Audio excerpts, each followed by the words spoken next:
الانسان يزدهر بالسعي وليس بالراحه. ايه الخطوره اللي هي ممكن تجي لك من عدم الخروج من هذه الدايره؟ اول حاجه ان ده هيمنع ان انت تتقدم في مفيش اي بروجرس هتعمله في حياتك، يعني مفيش اي نمو او بروجرس. مع الوقت وجودك في هذه الدايره هتفقد الشغف، يعني هيخليك في دايره مغلقه. فاهم يعني ايه؟ مفيش اي متعه. يعني مع الوقت، يعني زي ما قلت لك ان الراحه في طلب في عدم الراحه. يعني الراحه في الجد. الانسان يزدهر بالسعي وليس بالراحه، يعني السعي بيخلي الانسان مبسوط.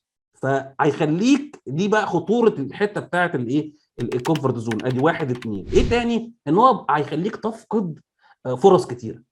يعني ممكن يكون يجي لك فرصه وانت عشان انت مش عاوز تغير، انت بتفقد هذه بترفض المبادره اصلا من الاساس.